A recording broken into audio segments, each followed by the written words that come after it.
नमस्कार, बुलेटिन में आपका स्वागत है। आपके साथ मैं दीपेश बरगले। खबरों की शुरुआत करेंगे। मध्य प्रदेश और देश से जुड़ी तमाम खबरें आप तक पहुंचाएंगे और साथ की बड़ी खबरें और बड़ी अपडेट्स के लिए हमारे सहयोगी पुनीत हमारे साथ जुड़ रखे हैं। पुनीत, सबसे पहले आप ही से शुरुआत करते हैं, क्या बड़ी खबर? बिल्कुल, एक बड़ी खबर दीपेश, दर्शकों को बता दें, रायपुर से बड़ी खबर है। कर्मचारियों से जुड़ी हुई यह खबर है। कर्मचारियों के डीए के बाद कर्मचारियों के इंक्रीमेंट पर भी रोक लगा दी गई है। राज्य सरकार ने कोविड-19 के मद्देनजर राजस्व में आई कमी को लेकर खर्च में कटौती का फैसला किया है। राज्य सरकार ने नई नियुक्ति पर अप्रत्यक्ष तौर पर रोक लगाई है। पीएससी की भर्ती और अनुकंपा नियुक्ति को छोड़कर तमाम पदों पर सीधी भर्ती के लिए वित्त विभाग की अनुमति लेनी होगी। कर्मचारी और अधिकारियों के इंक्रीमेंट पर 1 साल के लिए यह रोक लगाई गई है।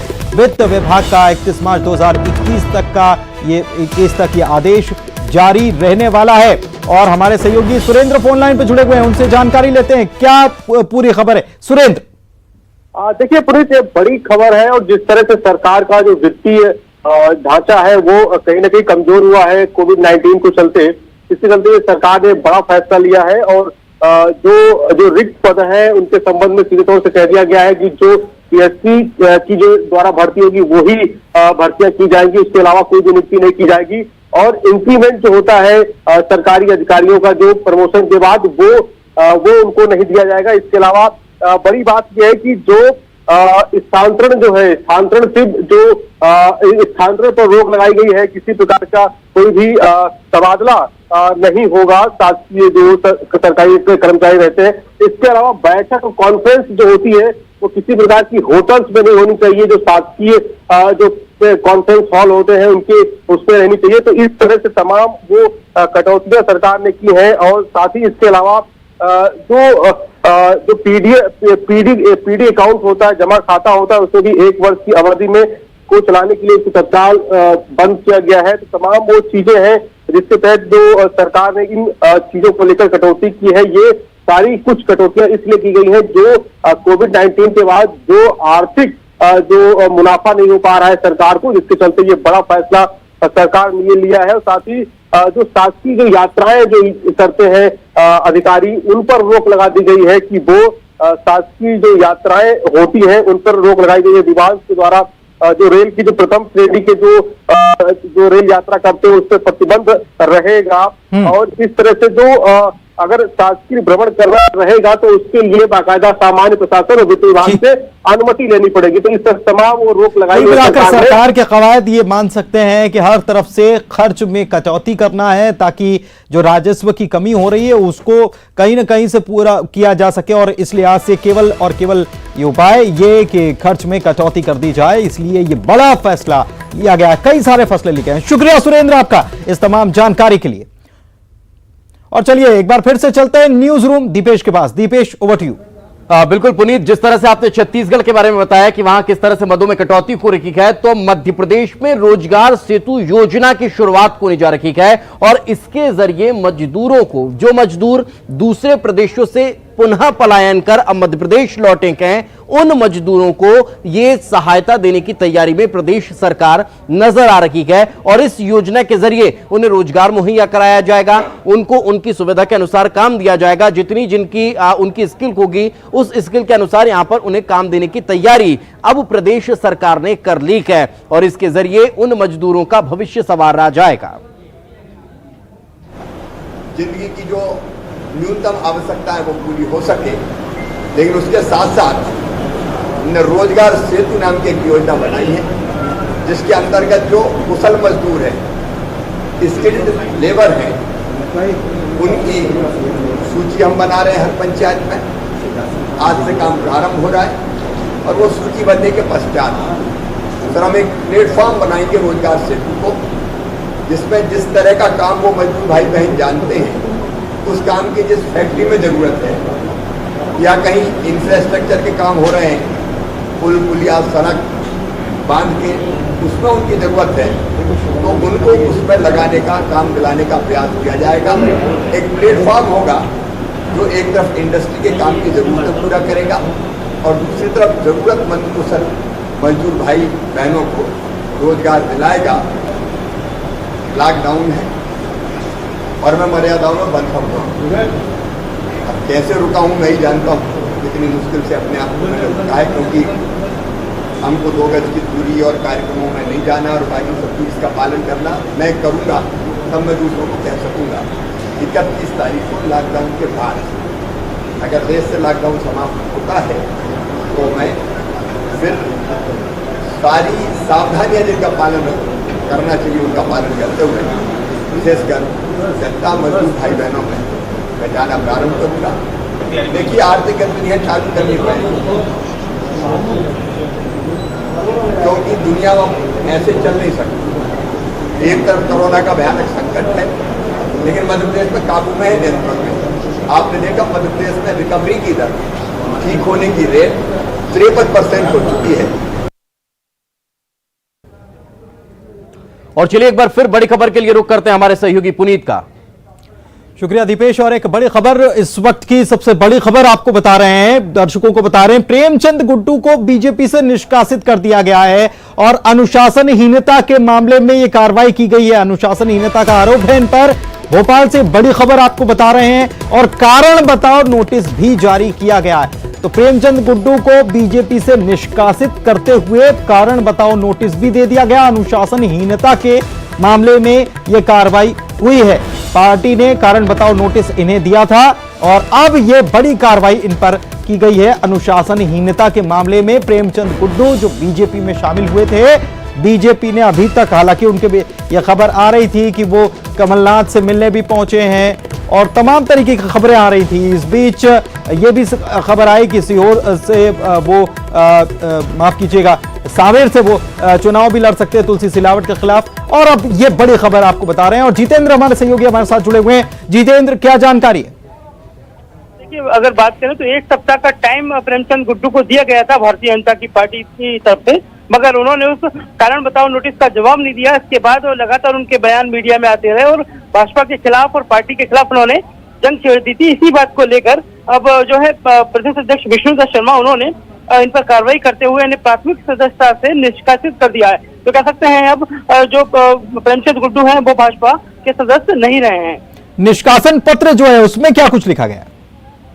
देखिए, साफ तौर पर यही है कि उन्हें कारण बताओ नोटिस जारी किया गया था जिसमें 19 तारीख का जिक्र किया गया है।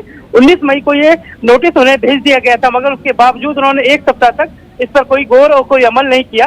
हालांकि उससे पहले भी लगातार उनके बयान पार्टी के खिलाफ और पार्टी के नेताओं के खिलाफ जा रहे थे और कहीं ना कहीं उनका रुख कांग्रेस की तरफ दिखता हुआ नजर आ रहा था। इन सारी चीजों को देखते हुए जब प्रेमचंद गुड्डू अपना कुछ पक्ष सामने रखते उसके पहले ही पार्टी ने उन्हें अपनी तरफ से निष्कासित कर दिया। चलिए, बहुत बहुत शुक्रिया आपका इस जानकारी के लिए। तो भोपाल से बेहद बड़ी खबर इस वक्त आपको बता रहे हैं, प्रेमचंद गुड्डू जो बीजेपी में कुछ ही वक्त पहले शामिल हुए थे, उन्हें पार्टी से निष्कासित कर दिया गया है। कारण बताओ नोटिस जारी किया गया था, 7 दिनों में जवाब देना था। प्रेमचंद गुड्डू की तरफ से जवाब नहीं मिला। अनुशासनहीनता के मामले में कार्रवाई की गई है और पार्टी ने कारण बताओ नोटिस इन्हें जारी किया था। जब जवाब नहीं मिला तो अनुशासनहीनता का मामला मानते हुए उन्हें पार्टी से निष्कासित कर दिया गया है। और चलिए सीधे रुख करते हैं अब दीपेश का, जो न्यूज रूम से हमारे साथ मौजूद है। बिल्कुल पुनीत, कहीं ना कहीं 24 सीटों पर होने वाले उपचुनाव की सरगर्मी बढ़ती हुई नजर आ रही है, लेकिन इससे इतर कैबिनेट विस्तार की भी चर्चा और ज्यादा तेज गति दिखाई देने लगी है। मुख्यमंत्री शिवराज सिंह चौहान ने भी इसको लेकर संकेत दिए हैं और आज ही उन्होंने प्रदेश अध्यक्ष वीडी शर्मा और सुहास भगत से बंद कमरे में मुलाकात की है, बातचीत की है और ये इस बात की ओर इशारा करता है कि कहीं ना कहीं प्रदेश में कैबिनेट विस्तार को लेकर चर्चा तेज होती चली जा रही है।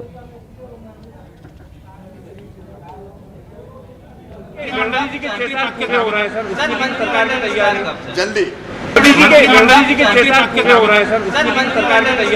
जल्दी। और एक बार फिर बड़ी खबर के लिए रुख करते हैं हमारे सहयोगी पुनीत का। Puneet, over to you.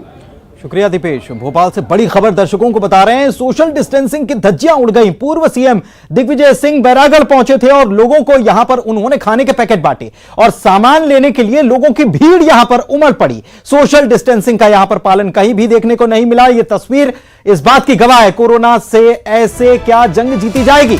Pandit Nehru की पुण्यतिथि पर यह आयोजन किया गया था।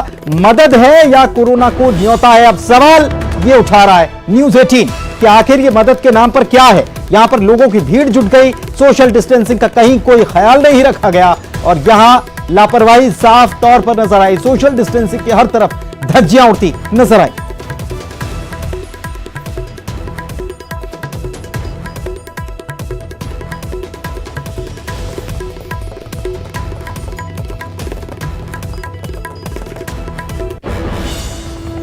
तो खाने के पैकेट और सामान लोगों को बांटा गया। इधर दिग्विजय सिंह के कार्यक्रम में सोशल डिस्टेंसिंग का पालन नहीं होने पर बीजेपी हमलावर हुई। रामेश्वर शर्मा दिग्विजय सिंह पर निशाना साधते नजर आए और कहा कि दिग्विजय जमातियों और जिहादियों का सपना पूरा करने में जुटे। शासन की व्यवस्था की गई, बल धक्का मुक्ति।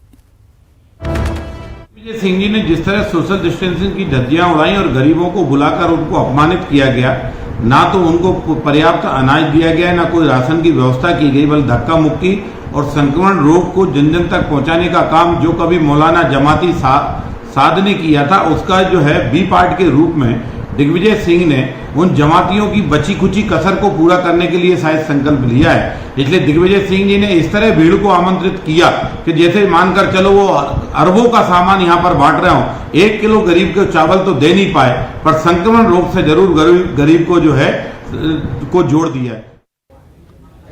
तो दिग्विजय सिंह पहुंचे थे बैरागढ़ और यहां पर अब यह मामला पूरी तरह से राजनीतिक हो चुका है। यहां साफ तौर पर बीजेपी आरोप लगाने में जुटी हुई है कि जिहादियों का सपना और जमातियों का सपना दिग्विजय सिंह पूरा करने के लिए यहां पर जुटे हुए हैं। तो इस मामले पर अब आगे क्या सियासत होती है देखने वाली बात होगी। चलते हैं सीधे दीपेश के पास। दीपेश। बिल्कुल पुनीत, कोरोना काल में सोशल डिस्टेंसिंग के मामले को लेकर आरोप प्रत्यारोप तो शायद दोनों ही राजनीतिक दल एक दूसरे पर लगा रखेंगे हैं, लेकिन इससे इतर एक पुराने विवाद की ओर मैं आपको ले जाना चाहता हूं। जब बंगला खाली करने को लेकर तरुण बनोत के बंगले को सील किया गया, उसके बाद मध्य प्रदेश में बंगला पॉलिटिक्स जोर पकड़ना शुरू कर चुकी थी। लेकिन इससे इतर आज मुख्यमंत्री आवास जो है, जो सीएम आवास है, उसे पूर्व मुख्यमंत्री कमलनाथ ने लगभग 2 महीने के बाद खाली कर दिया है और वे उसी श्यामला हिल परिसर के एक दूसरे बंगले में अभी शिफ्ट हो गए हैं। जब उनके लिए एक व्यवस्थित दूसरा बंगला अलॉट किया जाएगा, उसके बाद वो उसमें शिफ्ट होंगे। लेकिन जो मुख्यमंत्री आवास के, जो सीएम हाउस है, उसे उन्होंने खाली कर दिया है।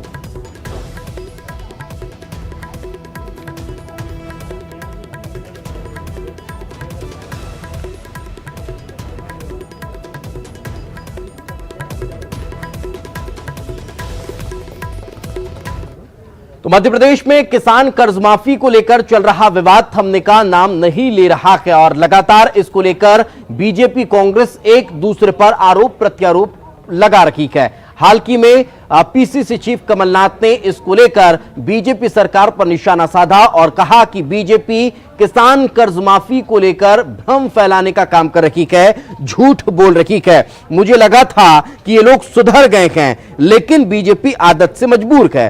कांग्रेस हर जांच के लिए तैयार है। सिंधिया के पाला बदलने पर भी कमलनाथ ने अपनी टिप्पणी दी है।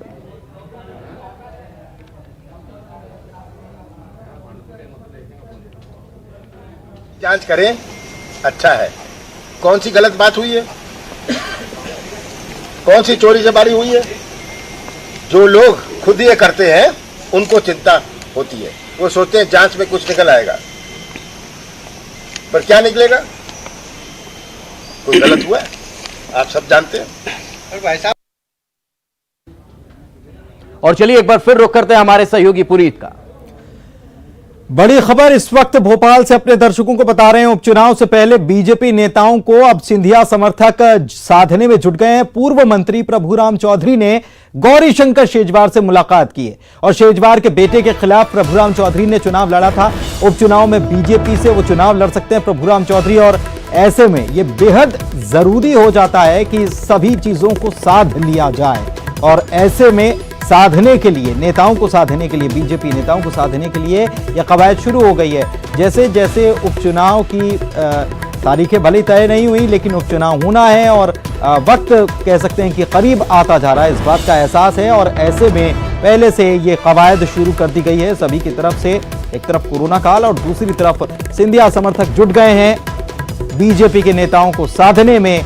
चाहते हैं टिकट प्रभुराम चौधरी, जो कि पूर्व मंत्री थे और अब गौरीशंकर शेजवार से मुलाकात करके वे संभवतः टिकट पाना चाहते हैं, चुनाव लड़ना चाहते हैं। प्रभुराम चौधरी ने, दरअसल आपको बता दें कि गौरीशंकर शेजवार के बेटे के खिलाफ ही चुनाव लड़ा था।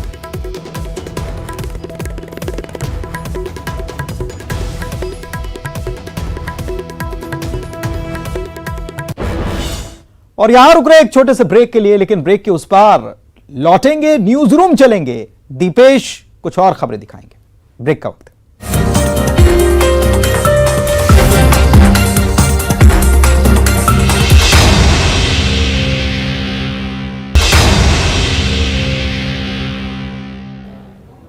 ब्रेक के बाद एक बार फिर आपका स्वागत है और अब बात करते हैं मध्य प्रदेश के सबसे ज्यादा संक्रमित शहरों में से शुमार भोपाल और इंदौर की, जहां पर अब धीरे धीरे लॉकडाउन 4.0 में रियायतें मिलनी शुरू होती नजर आ रही है।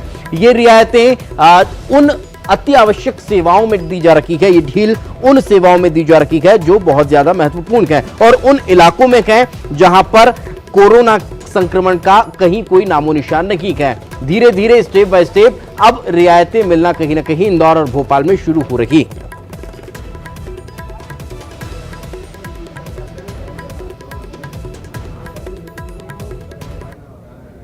इससे इतर देश के कई राज्यों के साथ साथ मध्य प्रदेश में भी टिड्डियों के दल ने आतंक मचा रखा है और ये टिड्डियों का दल किसानों की फसलों को तबाह करने में जुटा हुआ है। यह की वजह है कि मध्य प्रदेश के किसान बेहद परेशान हैं। टिड्डियों का दल पाकिस्तान से राजस्थान कूदा हुआ मध्य प्रदेश के कई शहरों में पहुंच चुका है, जिनमें जबलपुर, ग्वालियर, सागर, सतना, रायसेन और ऐसे कई शहर हैं जहां पर टिड्डियों का दल किसानों की फसलों को तबाह कर रहा है। अब इसके लिए किसान अपने अपने तरीके अपना रखे हैं। कोई थाली बजा रहा है, कोई डीजे बजा रहा है, कोई म्यूजिक सिस्टम के जरिए शोर करने की कोशिश में जुटा हुआ है, तो कोई स्प्रे छिड़क कर उन्हें नष्ट करता हुआ नजर आ रहा है।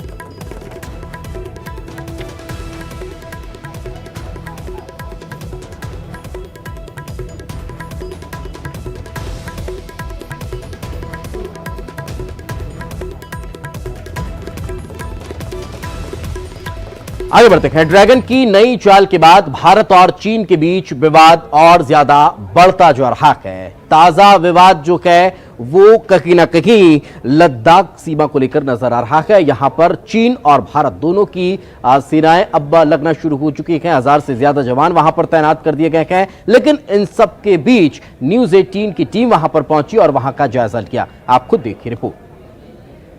वो प्रसिद्ध जोजिला पास है और आप देख रहे हैं कि यहाँ से जो भी आर्मी के ट्रक्स या सिविलियन ट्रक्स वो जा रहे हैं वो लद्दाख की यूनियन टेरिटरी में जा रहे हैं। आपको ये दृश्य याद रखने होंगे कि इस पहाड़ी के पीछे ही लद्दाख यूनियन टेरिटरी में आप दाखिल हो सकते हैं। अगर मैं आपको दिखाऊं बाई रोड, वो जो कोना है वो जो दिख रहा है सामने जहां वो ट्रक्स जा रही हैं, उधरी वो एरिया जो है वो जोजिला पास है और जो ही हम इस एरिया को पास करेंगे तो बिल्कुल हम दाखिल हो जाएंगे यूनियन टेरिटरी लद्दाख में, जहां आपको याद होगा कि आजकल लाइन ऑफ एक्चुअल कंट्रोल में चाइना और इंडिया के फोर्सेस बिट गए हैं और इसमें जो चाइना को बिल्डअप हो रहा है स्पेशली 3 एरियाज में, एक पोंगयांग लेक जो आपको याद होगा, उधर चाइनीज के पीएलए जो है सोल्जर्स उधर बैठे हैं। कुछ रिपोर्ट्स कह रहे हैं कि 5000 लोग बैठे हैं उधर, लेकिन सबसे जो टेंशन का एरिया है वो है आपका गलवान रिवर वैली, जो पहले चाइना कभी क्लेम नहीं करता था इसकी टेरिटरी है। आज अब उन्होंने ये कहना शुरू कर दिया है कि ये सारा जो गलवान एरिया है ये चाइना का है और ऐसे रिपोर्ट्स मिल रहे हैं हमको कि उधर भी उन्होंने 5000 ट्रूप्स अपने बिठा लिए हैं। यहाँ तक ये भी रिपोर्ट आ रहे हैं कि कुछ आर्मर्ड ट्रक्स रखी हैं उन्होंने, एक वेयरहाउस उन्होंने बनाया है और काफी ट्रेंचेस उन्होंने डिग किए हैं, टेंटेजेस काफी लगाए हैं, 100-200 टेंट्स। और क्योंकि ये एक डिवीजन का जो ट्रूप बिल्डअप हो रहा है 10,000, अगर आपको याद होगा कि 10,000 एक डिवीजन लेवल ट्रूप मोबिलाइजेशन है। क्लियरली अभी वो उधरी बैठे हैं और इंडियन साइड का ये रिस्पॉन्स है कि इंडिया ने भी अब अपना रिस्पॉन्स दिखाना शुरू कर दिया है। हालांकि इंडिया का ये डॉक्ट्रिन है कि वो हमेशा एंगेज करते रहे हैं चाइनीज को डायलॉग में, कॉन्फ्रंटेशन कभी नहीं की है, बट इस बार ही लग रहा है कि इंडिया का रिस्पॉन्स भी अब धीरे धीरे सामने आ रहा है। गवर्नमेंट ऑफ इंडिया ने भी अब ट्रूप रेइंफोर्समेंट किया है ताकि जब भी चाइना कुछ मिसएडवेंचर दिखाए तो इधर से भी करारा जवाब दिया जाए। आपको याद होगा कि चाइना क्लेम कर रहा है जो उनके ग्लोबल टाइम्स है जो काफ़ी नज़दीक है PLA आर्मी के साथ, उस मीडिया का कहना है कि जी हम ये जो गलवान एरिया है सारा ये चाइना का है और ये कंटेस्टेड टेरिटरी है, और क्लियरली जो उनका ये कहना कि वो इसको क्लेम कर रहे हैं, और ऐसा लग रहा है कि ये जो यूजुअल नीडलिंग चाइना कर रहा था समर टाइम में, ये पेट्रोलिंग नहीं है, कुछ लग रहा है कि शायद वो टिकने के लिए आए हैं उधर। जोजिला से मैं मुफ्ती इस्लाम। तो देखा आपने कि कोरोना काल में चीन की चाल किस तरह से अब दिखाई देती है। हमारे सहयोगी पुनीत हमारे साथ जुड़े हुए थे जो आपको बड़ी खबरें और अपडेट्स से रूबरू करा रखे थे। बहुत बहुत शुक्रिया पुनीत हमारे साथ चर्चा में जुड़ने के लिए। और मध्य प्रदेश और छत्तीसगढ़ के अलावा देश दुनिया की तमाम खबरों के लिए आप देखते रहिए न्यूज़ 18 मध्य प्रदेश छत्तीसगढ़। इसी के साथ हमारे आज के बुलेटिन में फिलहाल इतना कि दीजिए इजाजत। नमस्कार।